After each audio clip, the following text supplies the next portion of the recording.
You may have heard that a Tesla can fully drive itself. Well, it can't. And despite its name, full self-driving isn't quite ready to take the wheel on its own just yet. Today we're going to see the capabilities of the Navigate on Autopilot feature as it is in May of 2024. All right, here we go. Full self-driving engaged. So what is it doing? It's not doing anything. It thinks there's a signal there. Okay, that was the first. It thinks that street light is a turn signal. And so it was waiting for it to turn green, which it never would, so.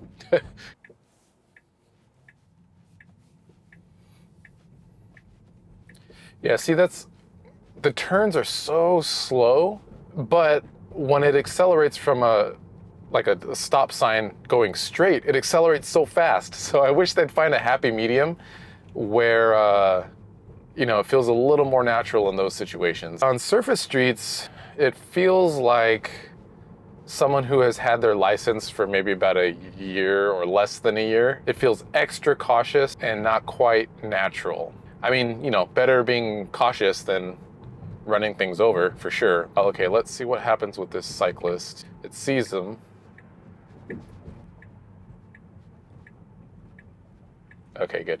And see, things like that. That right-hand turn was really slow. The car didn't really get over. So I think the person behind me probably wasn't super happy, but that's what happens. And that's why normally, while I have had full self-driving, I don't turn it on streets, especially when there's turns. If there's a lot of stop and go traffic, like if I'm in a downtown kind of area, I will turn it on.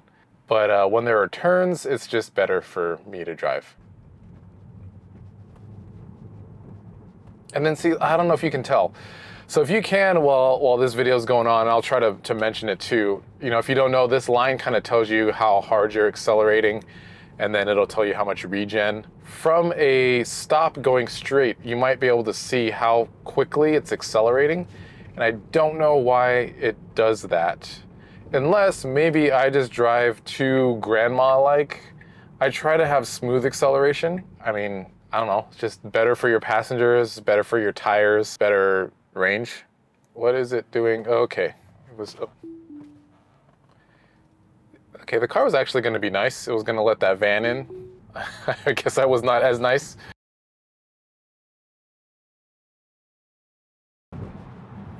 Whoa, okay. That's the problem right now with the full self-driving, in my experience so far, is it will slow down in places where I just don't understand if there's an actual reason why it's doing that.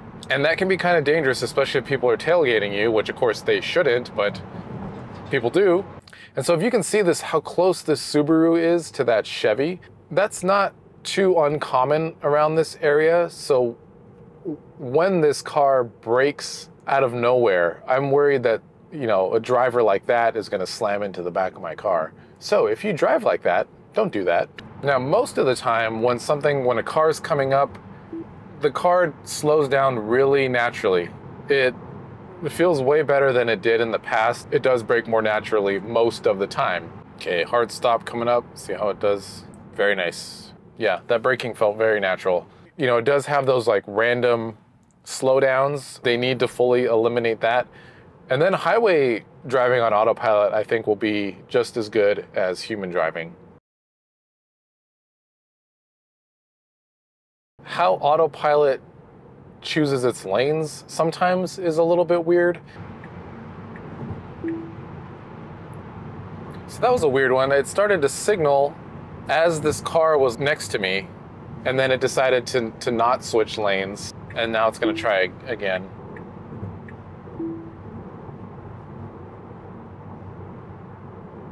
Yeah, so what was that about? It wanted to switch lanes, turned on the signal. There was plenty of room. There's no one to the left of me for a little bit, and then it just turned it off. All right, when there's a nice wide open gap, the automatic lane change is really nice. I have it set to standard right now, as opposed to, I think the other settings are like chill and assertive. Chill was a little too chill for me. I haven't tried assertive yet. I kind of worry because even on this like standard mode. If there is a smaller gap, or when we're kind of all traveling at the same speed and there's kind of like a grid, it will like aggressively try to push its way in. Like once it'll turn the signal on, try to push its way in to kind of like let the car know I want to move in.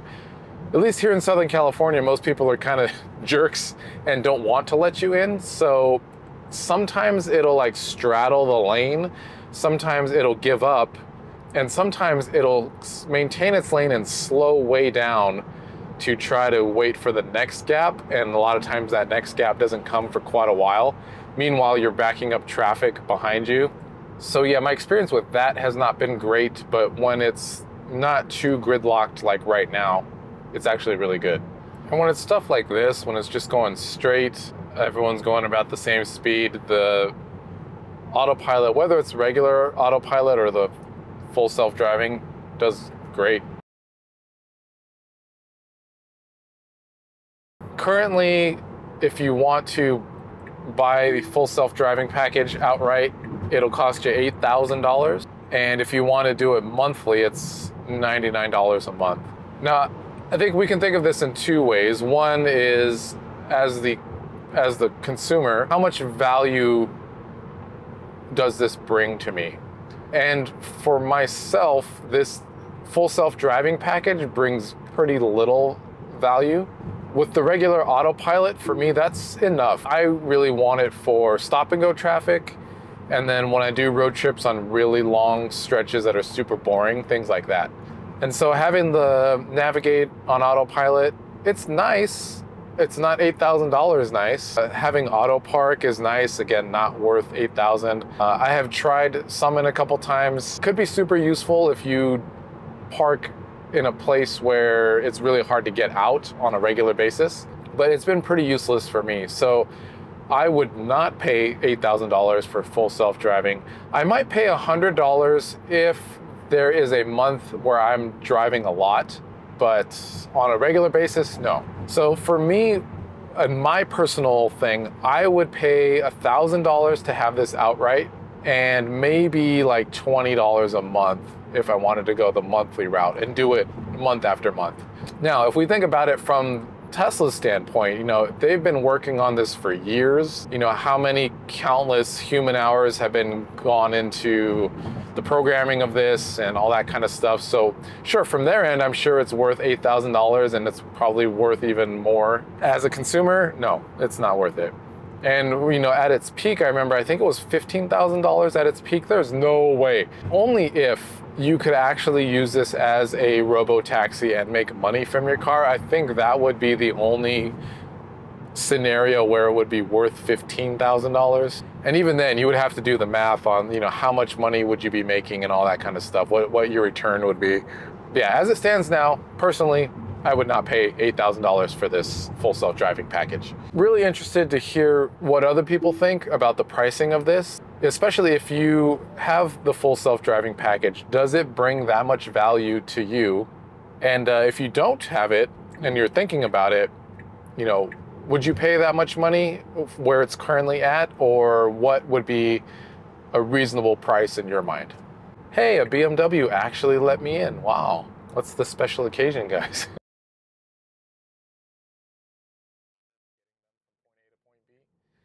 What is this doing? Okay, Autopilot did this yesterday too, where it straddled these two lanes. It couldn't figure out where to go. Yesterday, I thought it did it because there was a big truck there and it couldn't figure out which was the best. So that was weird. The lines are painted pretty clearly. I don't know why it did that. All right, so in conclusion, it's great on the highway. Every once in a while, it does a weird lane change thing, and sometimes it'll brake a little too hard for the situation. I could recommend full self-driving for the highway. I would not recommend full self-driving for surface streets. I think it still drives too cautiously and not natural, and I think it's not there especially for the price. So I'm at my destination. Hopefully this video was a little bit helpful, and I will see you next time. Bye.